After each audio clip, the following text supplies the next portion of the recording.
Warmly welcome to the International Women's Day and also the webinar organized by the RE-FEM project. My name is Ann-Sofi Bakren and I'm coming from Finland.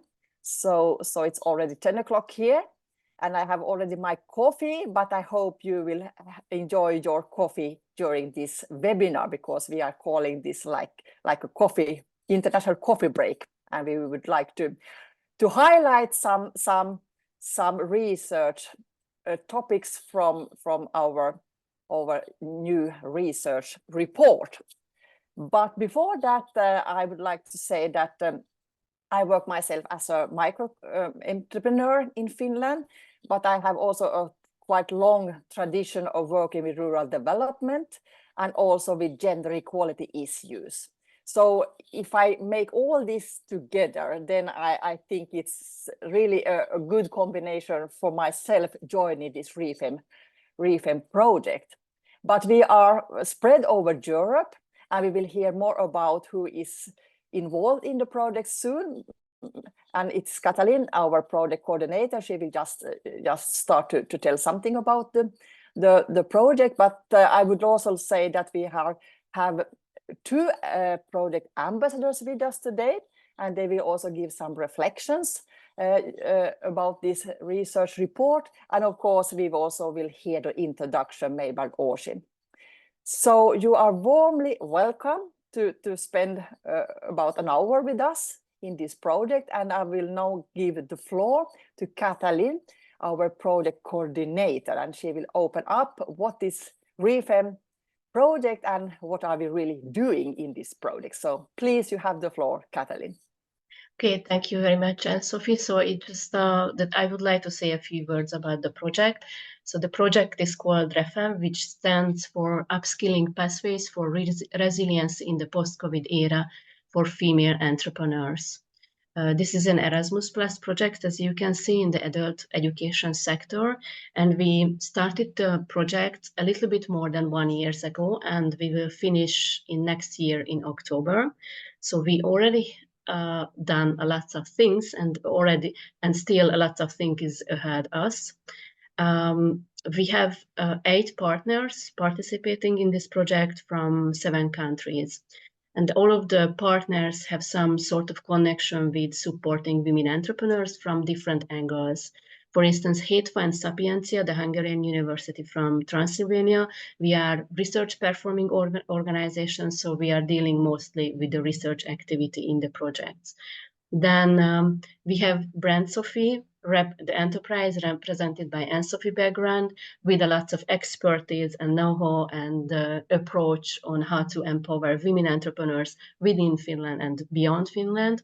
And then we have 2 other institutes, also with a research focus, but they are also very experienced in business consultation and development and innovation, which is the Mihailo Pupin Institute from Serbia and the Regional Agency for Entrepreneurship and Innovation from Bulgaria.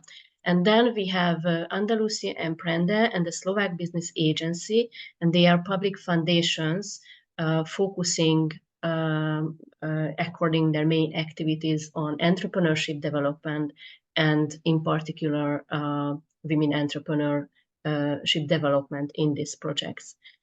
Then a few words about the project. So the main aim, like the ultimate goal of the project, is to do something about the gender gap in entrepreneurship, which is of course like an ongoing goal. We would like to address the gender gap in entrepreneurship with focusing on the resiliency. And we are particularly concerned on the impact of COVID-19. At least we were when we were submitting our proposal. Since then, or since we won the project, so since the project is accepted, the whole economic situation changed in Europe. So when we started the project, it was the COVID-19 was kind of forgotten, and then everything was about the inflation, the energy crisis, and the war in Ukraine. So we kind of changed our focus in our research. So the research activity is the first main activity in the project. which we already delivered, and we are happy to share the research results. We already shared at different conferences and events, and this is to announce that we would be happy to be invited to any other projects, events, and external events to still to share our research results. The results will feed the training manual, which is going to be our next main deliverable in this project. We are already working on it and conducting pilot trainings in each of the partner countries with educators and mentors. In some of the countries, joining these pilot trainings are still open. For instance, in Transylvania, in Hungary, and as I know, in Finland as well.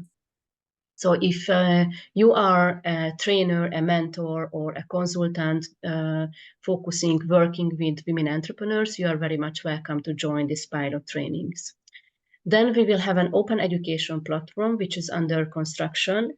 Our intention is to put as many resources and materials as we can for the women entrepreneurs, because what we realized when we were developing this project, and which also came out in our research, that in the partner countries, it is often the case that women entrepreneurs doesn't know where to look for grants, where to look for support. So we would like to present all this useful information for them.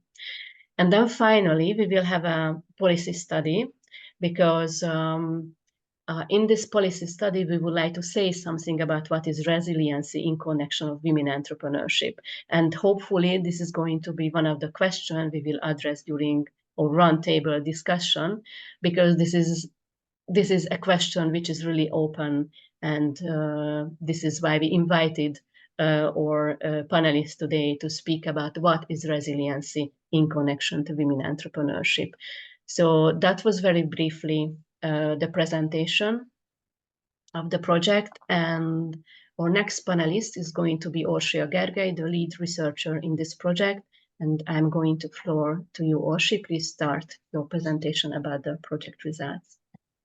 Thank you. Good morning and greetings from Romania. My name is Orsi Gergely, and I will present shortly some results from our research.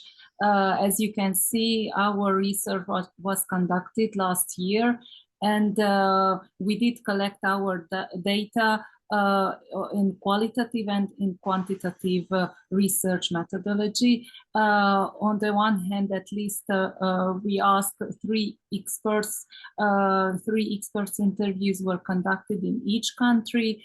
And in addition, at least 8 interviews with women entrepreneurs from each country, and at least 80 questionnaire were filled by female entrepreneurs also from each country. So as you can see, this is how we collected our data, and I will start on the next slide. I will show good news. On the next slide, as you can see,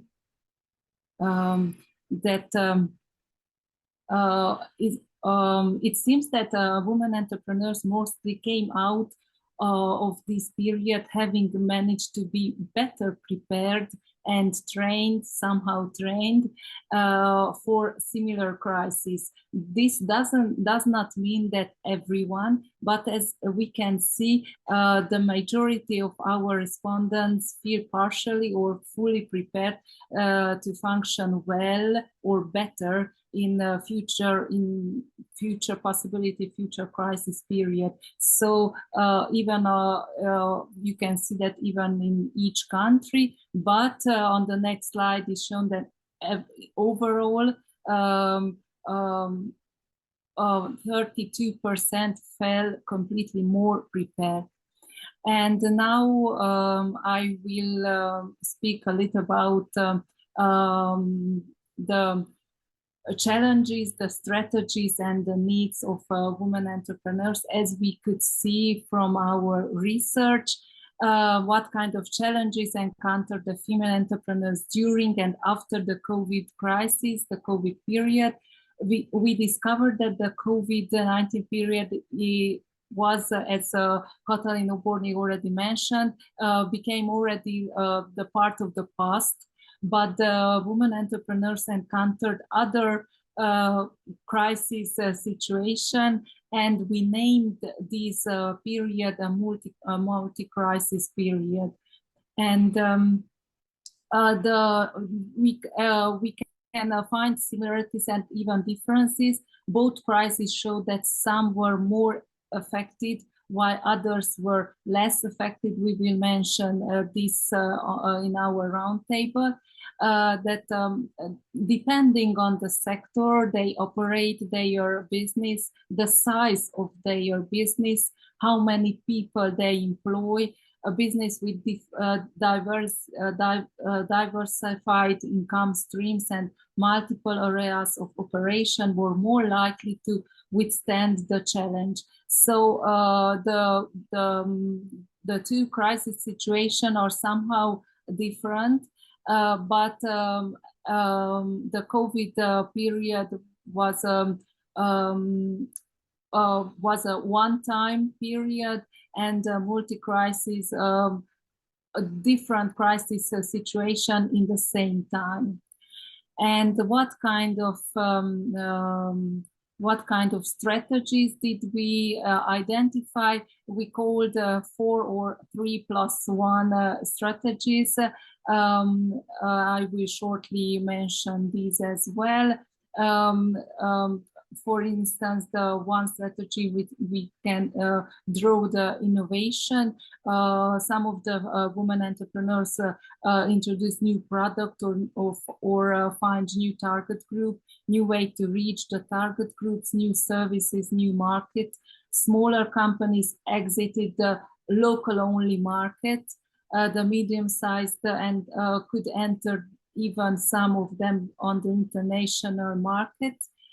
For example, IT companies or others, and development of the company, reorganization, the work process, and so on. The second strategy, the new business model. For instance, a lot of the women entrepreneurs across the 7 European countries introduce changes in pricing or going exclusively online, and manage to cut a lot of money on renting and other costs, learning new skills. A lot of women entrepreneurs used this period for learning, acquiring new knowledge, digitalization, and a lot of new learning. The third, the networking.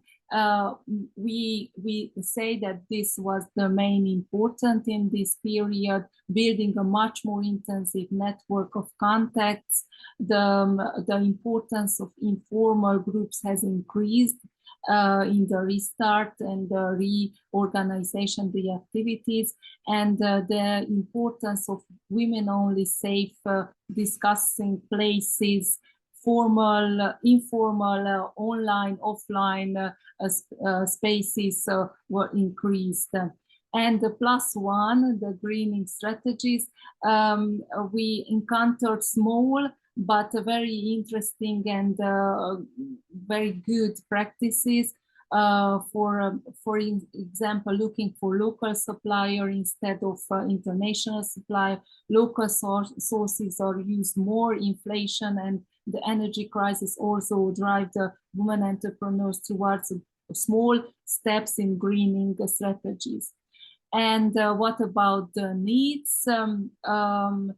We could mention the 6 main group of needs. You can find here the mentoring as well, but we want to mention that not only professional support, but meeting with role models, not only financial mentoring needed, but another, for example, role models of work-life balance or other things. The second, the networking, joining, as I mentioned earlier, informal networks in this period was very intense in this matter, developing network skills, more active role of other stakeholders in developing women entrepreneur skills and competencies.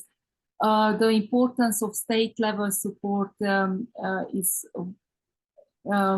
important, but entrepreneurship education should be started early in school. This was a very important data which we got from these European women entrepreneurs, that entrepreneurship education should be very important and integrated in school materials.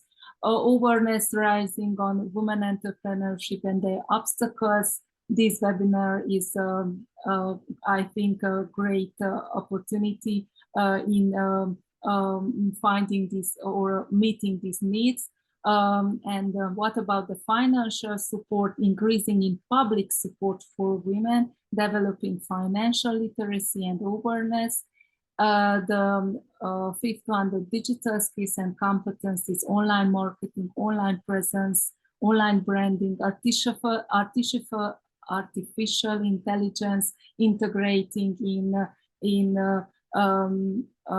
entrepreneurial learning, and learning to adapt to green practices, supporting mental health. And we will mention, and I see that I got 1 more minute only, so I will jump to conclusion, to some conclusion, to focus as we mentioned, that the focus is already on multi-crisis period.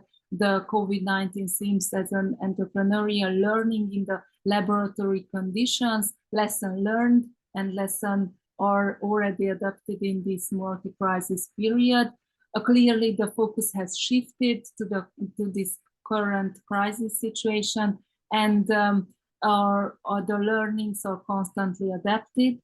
Women entrepreneurs have become more professionalized through applying strategies and developing skills to overcoming these difficulties caused by COVID-19 and the multi-crisis period. So I'm not saying that everybody, but those who came out as stronger from this period are more professionalized. What are the elements of becoming more professional? Reinventing their businesses, as I mentioned, in strategies, innovation, new business model, and informal and formal communities, buildings, and stronger communities, more conscious professional networking, and social capital building. And I think this was very short inside. Thank you for everyone who helped us in this research. It was a difficult research period to collect so many data, but we are very glad that we could manage to, we have a huge data, and thank you for that. Thank you so much, Orsi, for summing up the research report and the results. And now we will try a kind of virtual roundtable discussion. So we will join Finland and Spain and Romania to this discussion. And I'm really happy first to invite 2 project ambassadors to the virtual roundtable. We have Paula Rodriguez. I'm hopefully say your name right. And she is coming from the university in Seville, Spain, and she is a senior lecturer. And to say something shortly about Paula, she is the head of the Interdisciplinarity Center of Women's Gender and Feminist Studies. And she also hosts this kind master program in gender and equality. So I'm really happy to welcome you to the round table. And then our second project ambassador is coming from Romania. It's Catalin Circec. And she is a business consultant, and she also a community builder, a mentor, trainer. And she has, for example, been the founder of the biggest Hungarian entrepreneurial community for women in Romania. So you are warmly welcome, both of you. And then I also want Orsi to join our discussion. I was thinking that I will ask some question in the beginning, and I hope you can give some reflections. First, of course, when it comes to these research results, and if I ask first, what is your experience and how are women entrepreneurs coped and still cope with various crises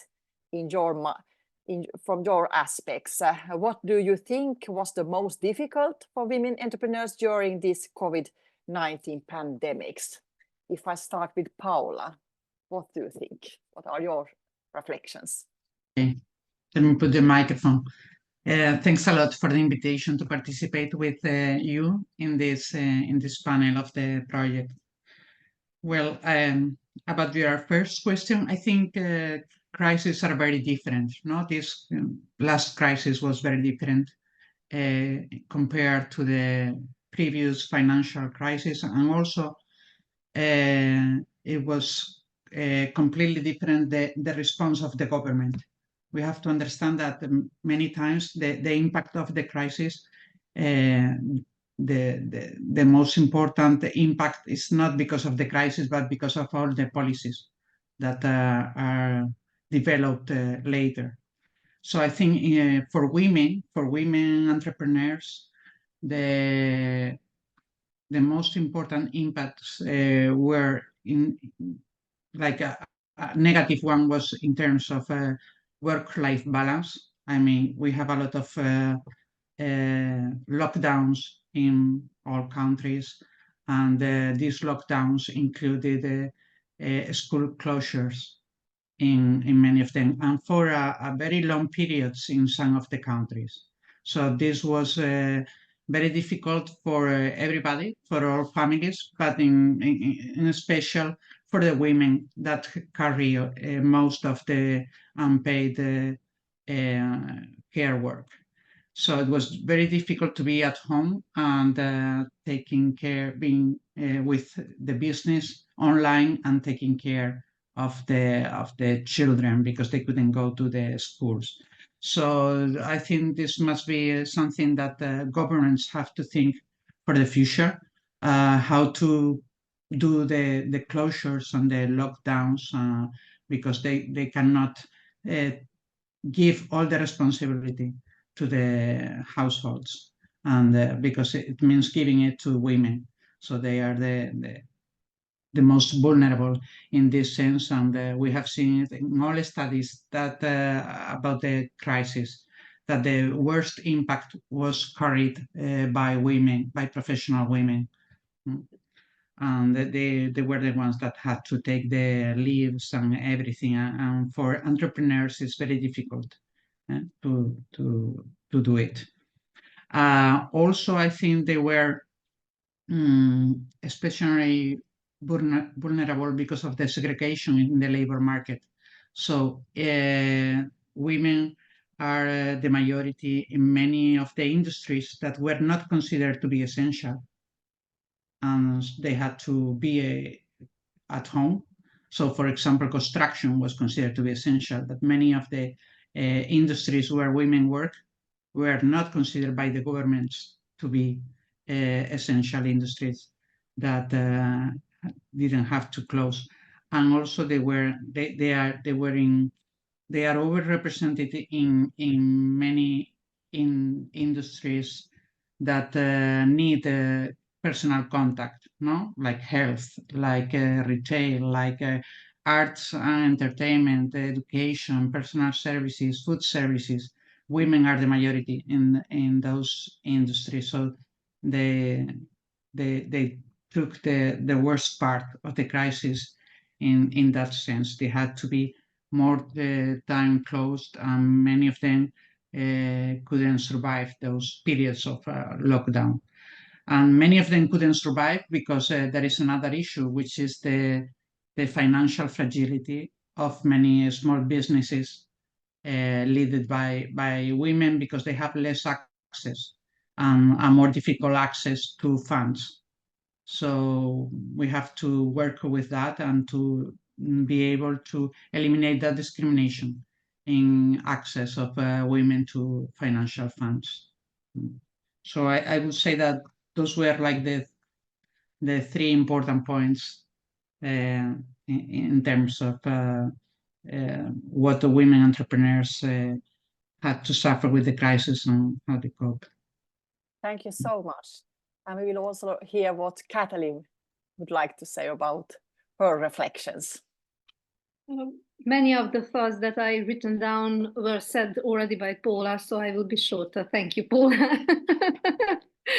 I think that one of the biggest problems of this era was multitasking, and not multitasking, but multi-roles. So Oshaya also said it in the, you could see, doing too many things at once loses your focus, and that you can feel in a business. So if you lose your focus in a business, then your focus starts losing his market or its market, and this will lead ultimately to close your business or to have a smaller business or use your role on your market. And this was one of the biggest tragedies. And one of the big positivities, what I liked during COVID, and what I do not see now or see it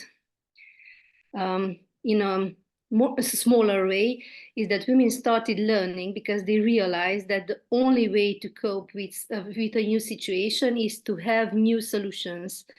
And they started asking for new solutions. And then in the COVID era, they still had the energy and the power and the faith to go through this process and gather information.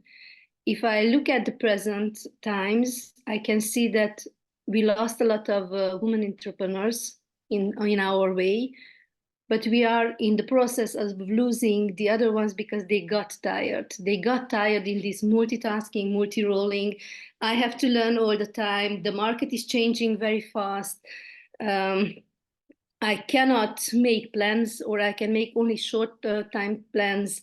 I have to have a stable income. So what I see now in our community, that many of our one-woman show businesses are starting to shift toward going back as a workforce for someone else, as being employed. And you may say that this is not a problem if they have a place where to go, but this will be a very complex, I think, a very complex social movement.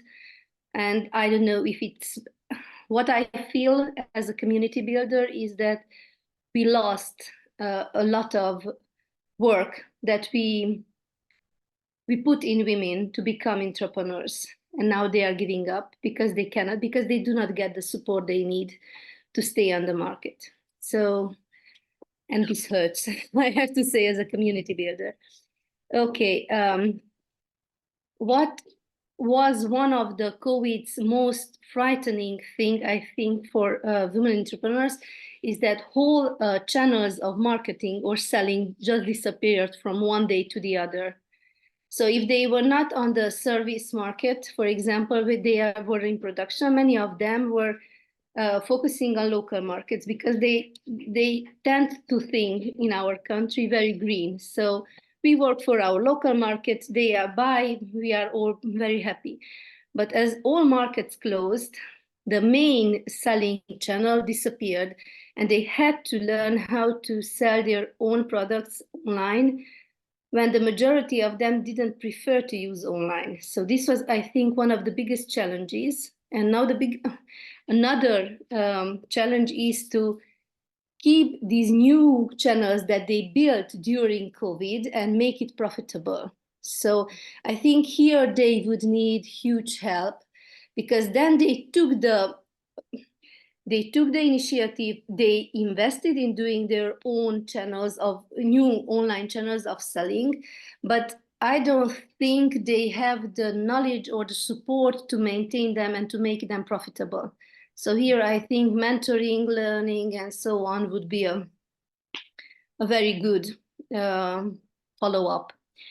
And the third thing that bugs me a little bit, let me be frank with you, is that we speak about grants and about projects which are meant to help women, but we don't realize that they don't have the power and the time and the energy to go through the excruciating process of getting those funds. So if we don't find another way of getting women to access these funds, they won't even start the process because they realize that by the everyday things that they have to do, the strategic thinking they have to do in their businesses to stay alive, they cannot take in one more project of huge impact as workload. So I think this is one of the things that we should think in the future about, and what COVID showed us. That's it, I think. Thank you. Yes, thank you so much, Catalina, and also Paula. Orsa, now you have here their reflection. What do you think? What is your reflection on their reflections? Yes, I agree with Katalin Sirek that everything was said, the most important things. I think I can only agree that I completely agree with Professor Paula that the increase in care work, in housework, the homeschooling, the home office working were the most difficult for women raising small children, and for women entrepreneurs who were raising small children during the COVID crisis. So there are a lot of studies across Europe, across worldwide. This was a great difficulties. So I agree with this. To say something, something as well from my side. Another difficulty is that the female entrepreneurs usually have low incomes. They do not have, usually the average of the women entrepreneurs do not have a big sum of money for crisis period, and they needed more investment to be able to develop their firm, to learn, to adapt. So a lot of them did not have this sum of money or this financial support to be able to develop and to go ahead. So I think this was another difficulties as well. And a third one,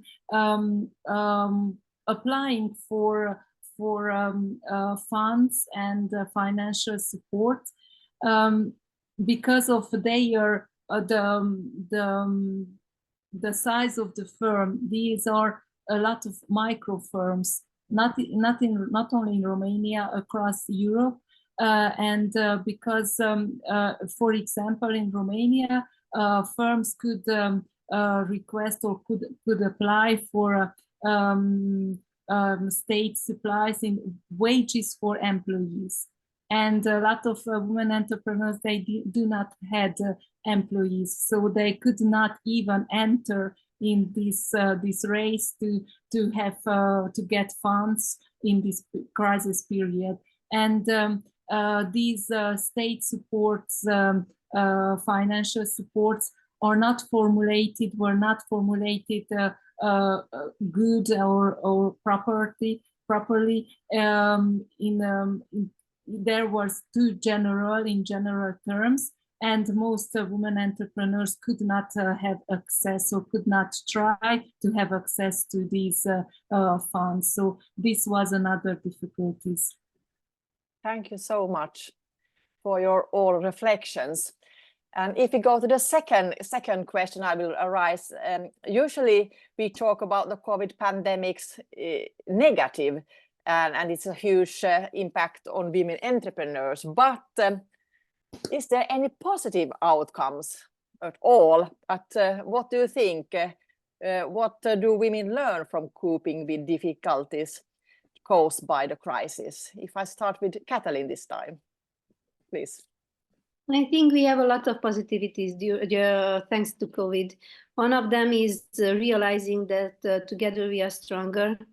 So the power of networking, realizing the power of networking, going back to methods which used to be absolutely normal.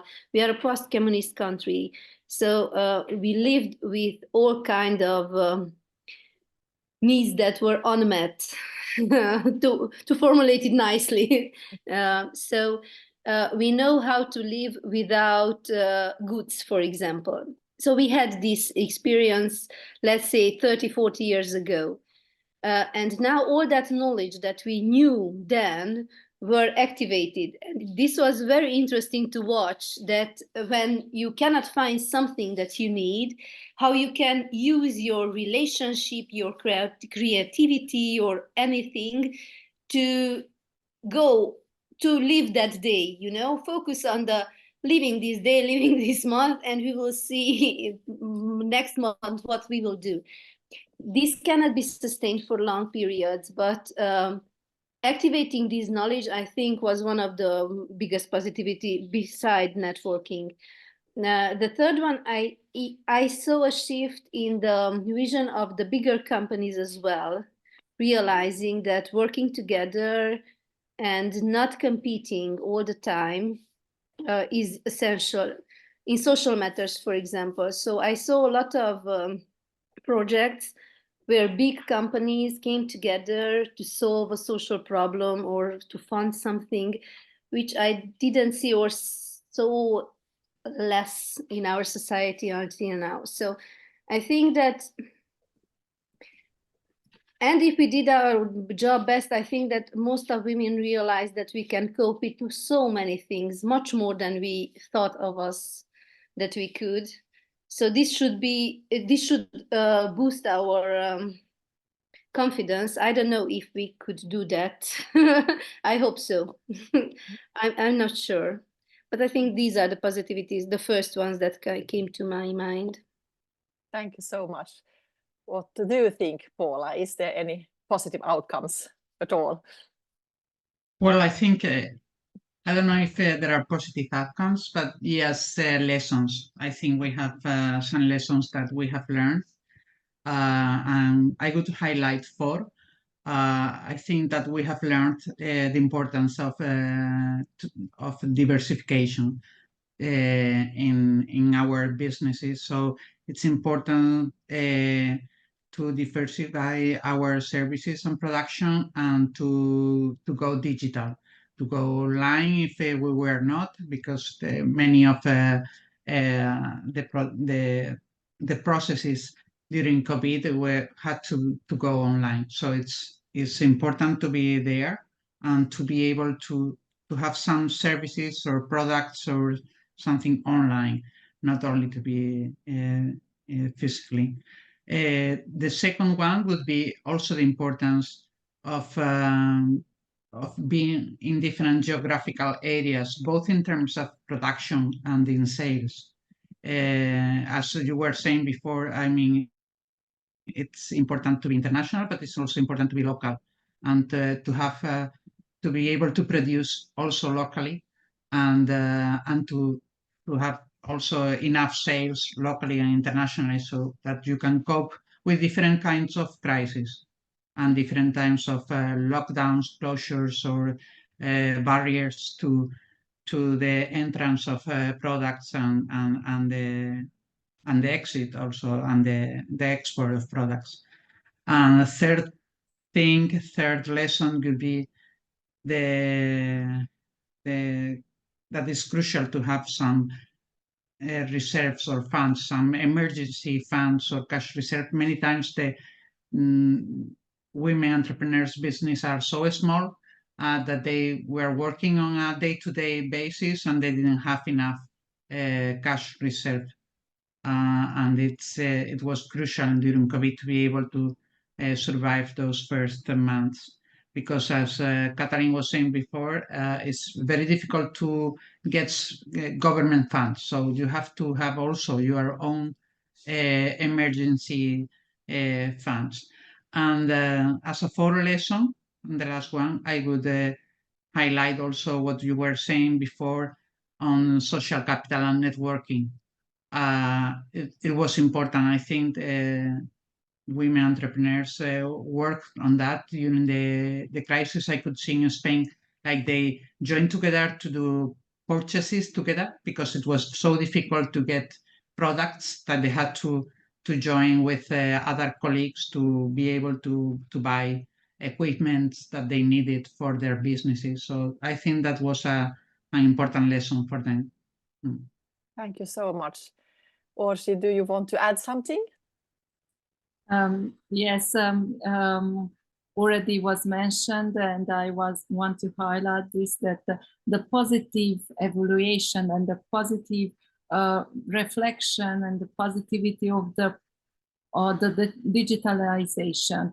Earlier, the society tends to see these state digital process like a fatigue. Why do we need it?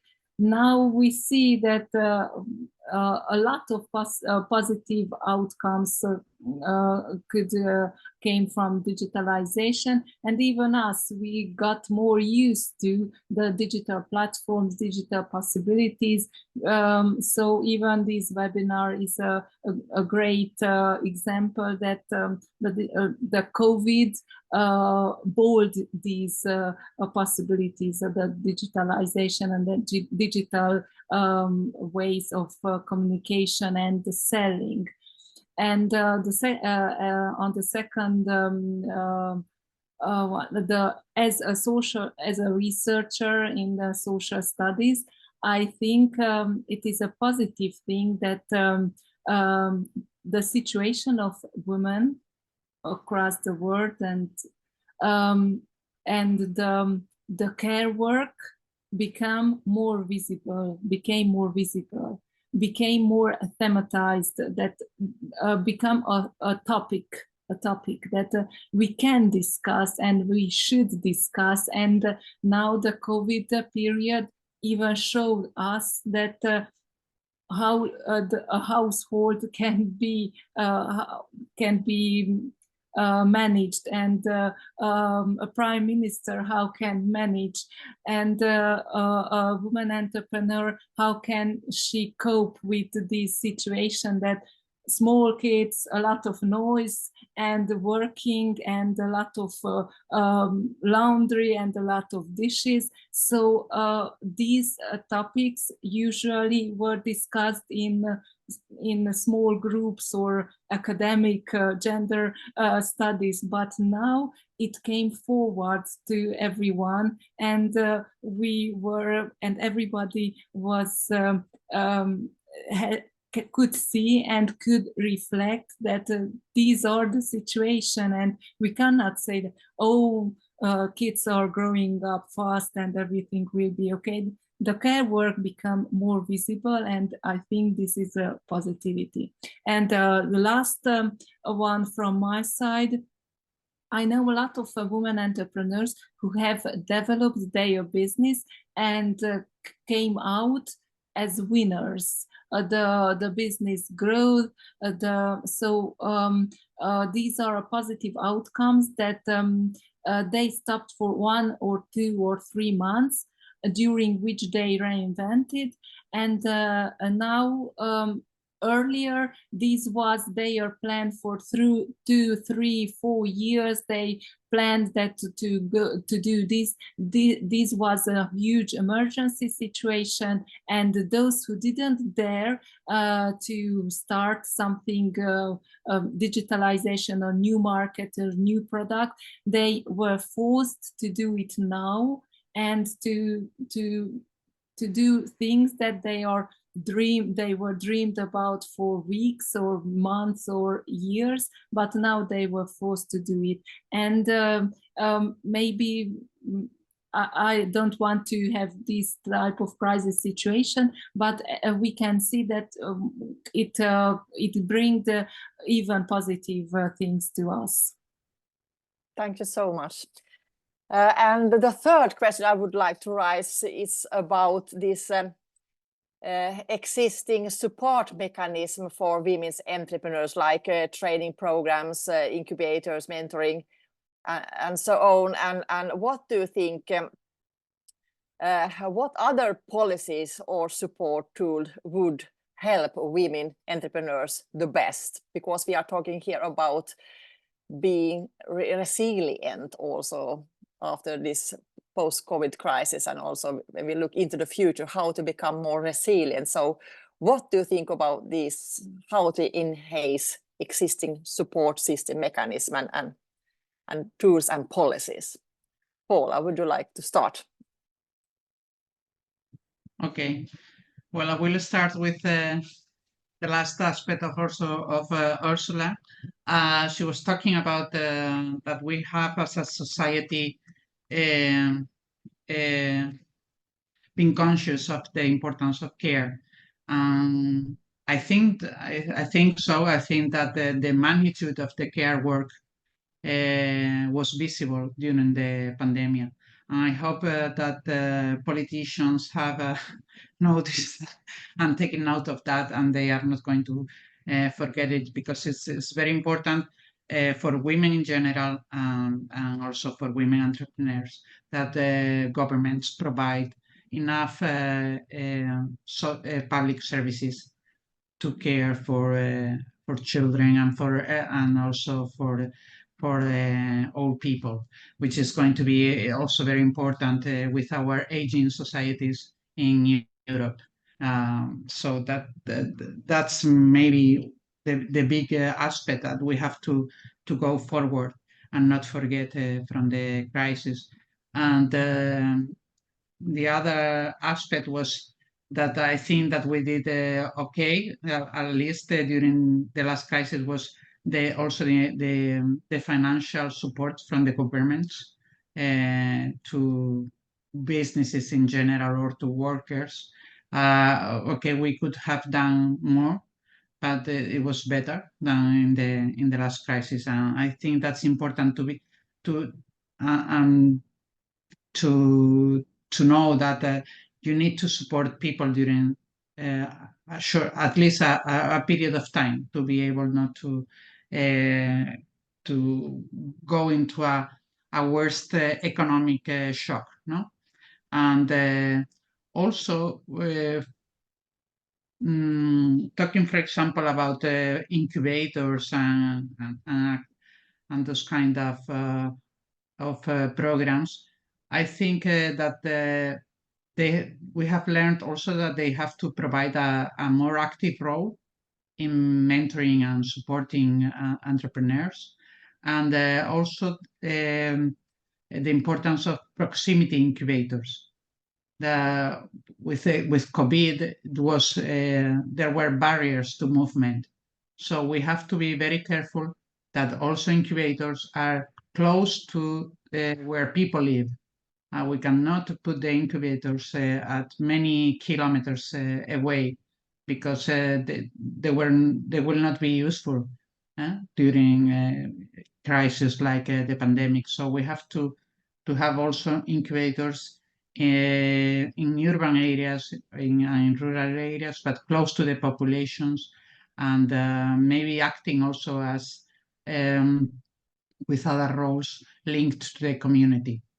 So I think that will be important also in the future. And I think also incubators are taking note of this new role that we are asking of them. Thank you so much. What do you think, Katalin, about this support and probably new tools? Paula's last thought is just in coordination with what I am thinking.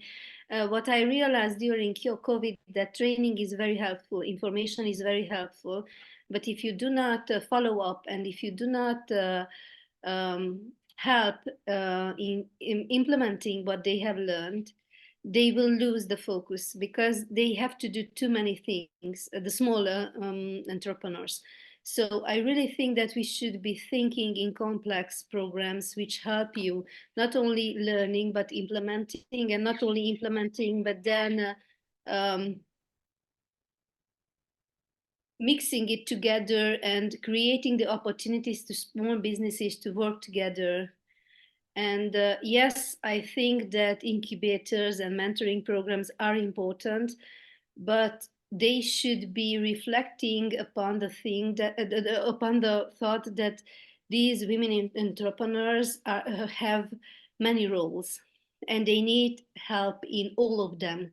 So if you focus on how to do online marketing, but then you have at home 3 sick children, you probably won't get the results. So you have to think a little bit wider, and you have to realize that not all entrepreneurs invest 70% of their energies in their businesses. They have other roles, and you have to help in all of them. So yes, I think incubator and mentoring programs should be a little bit wider and a little bit more inclusive.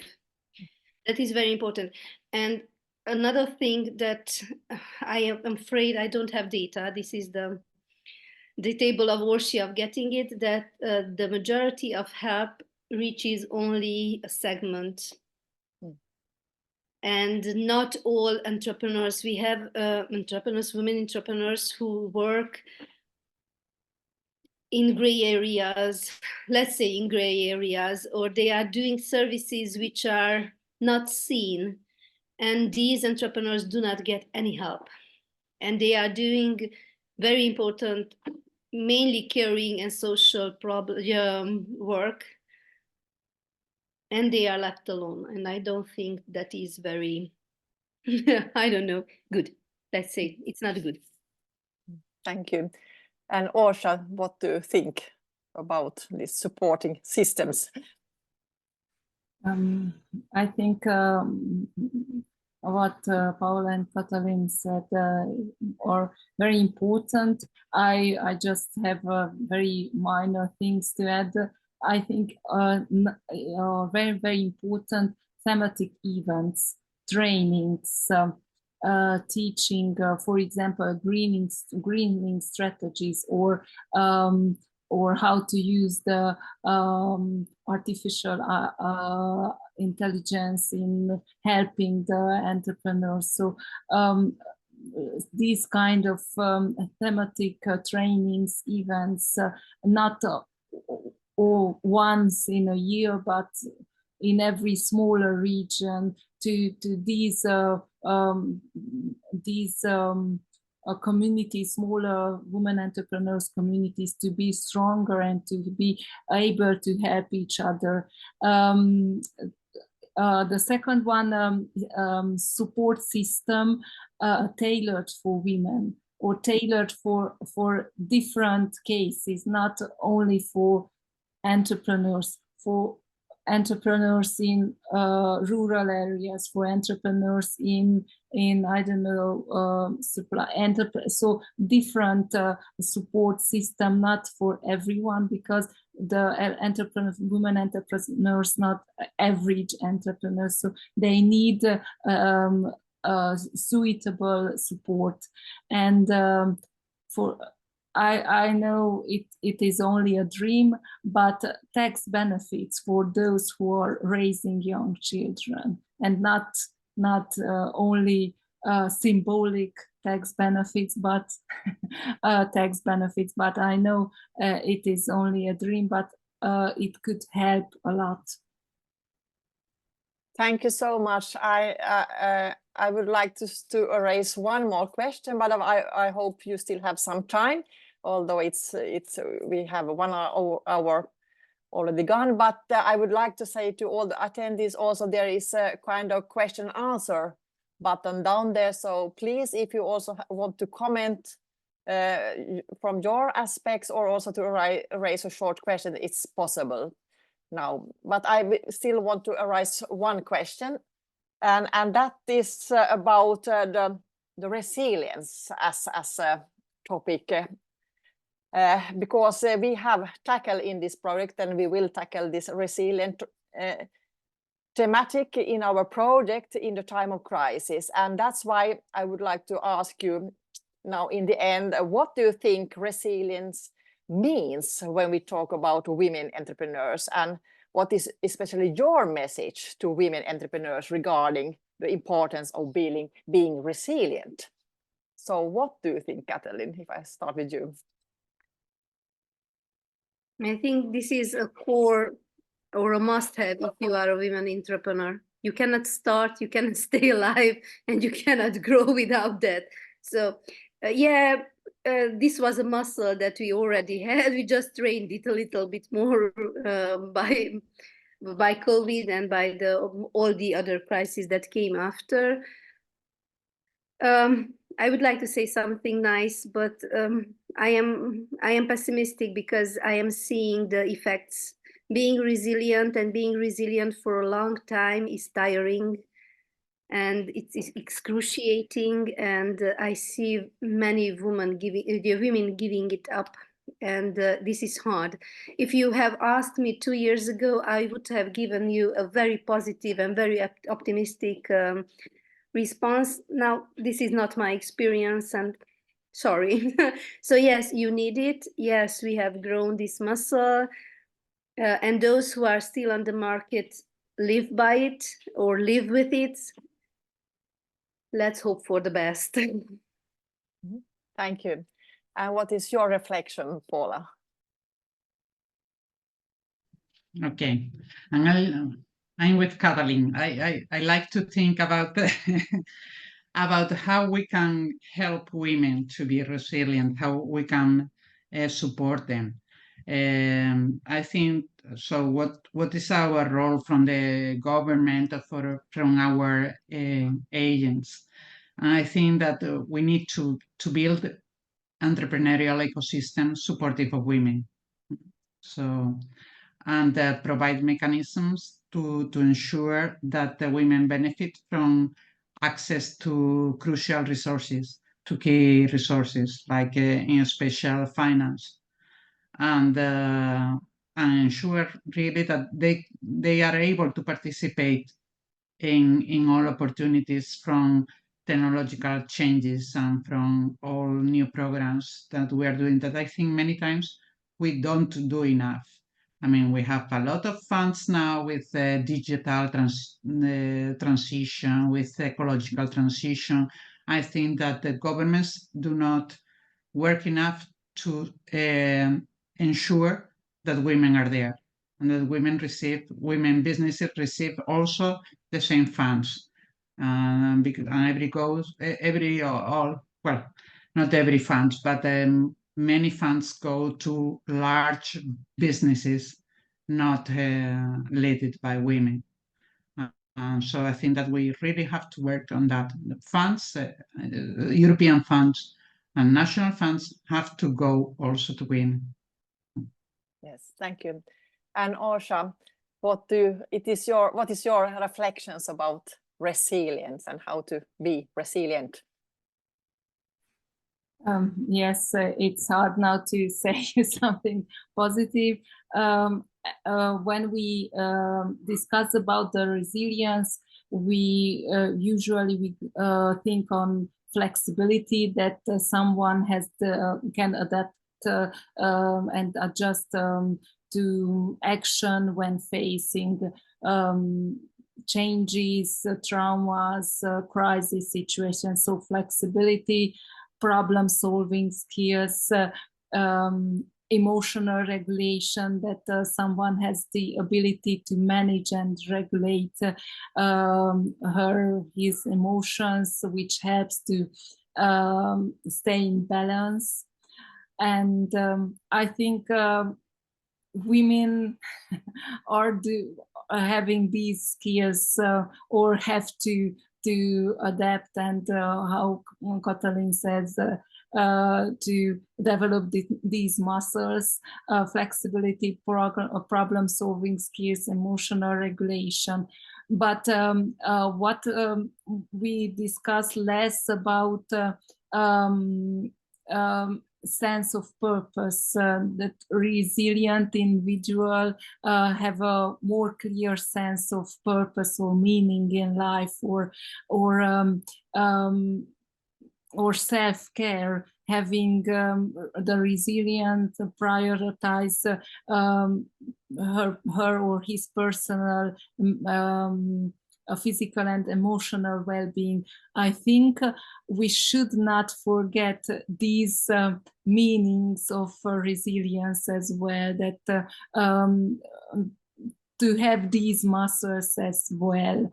And as one conclusion, that even the best and most resilient person needs help and needs support. So even if we become the most resilient of all times, this will not mean that we don't need help, mentoring, informal communities, and reassurance, and positive feedbacks, or so on and so forth. So even if we are resilient and 100%, we still will need this kind of supports. Thank you so much. Thank you. And thank you all for the very interesting discussions here about the outcomes and the insights of the research report and your reflections. Is there any in the chat, Katalin? I don't think it's, we only get some congratulations on the International Women's Day. So thank you, Miguel, for that. Then I think it's perhaps time to conclude. Yes, and perhaps I say something shortly here in the end. I think there is still a need to support women entrepreneurs to become more resilient, as we just talked about. In times of crisis, we don't know what will be beyond the corner. The world is getting instable, if I said so. So we don't know. So it's good to be prepared for whatever comes up. But I think also we should really emphasize the importance of mentoring, as was mentioned here, and also the networking, and also this financial literacy and digital literacy, and also perhaps much more the mental health support for women. You know, it's hard, as you mentioned, and it's a challenge to multitask in many aspects, but also to talk about perhaps more about these green practices that we should try to implement much more. And that's why also perhaps why RE-FEM project want to go on and try to help women. And that's why also we are developing these educational materials, as Katalin mentioned in the beginning, to really try to support women entrepreneurs, and also to enhance especially their resilience. So I just want to say to you, stay tuned, and you can also follow the project. We have a web page, www.refem.eu, and you can also find us on LinkedIn. And I also want to especially market, we have a RE-FEM International Networking Group. So I just want you to join this group, because we want, after the project also ends, we want to really keep in touch with each other. So if you are an entrepreneur, if you are a mentor, if you are a support organization for women businesses, whatever, please join this RE-FEM International Group, and we can keep on going the discussion, and also keep on going networking. And also, if you perhaps want to find some project partners in the future, perhaps you can also use this RE-FEM networking group. So please join that. And last but not least, many thanks to our two project ambassadors, Paula and Katalin, and also many thanks to Orsa for presenting the research, and also to Katalin, our project coordinator, that are as kind of mother for all of us. And I also want to mention that, and we have also Shenga. She is our communication support. So that's why we also would like to that's why we also wanted to record this webinar, because we get also some reflections that people wanted to listen to this. But of course, there's so many things happening, especially when it's this International Women's Day. So that's why we wanted to record it, and also you can look at this afterwards. So many thanks to also to Shenka for also she will disseminate also some parts of this webinar. So thank you once again to all of the panelists and the speakers, and also to all the attendants and happy International Women's Day to all of you. Thank you.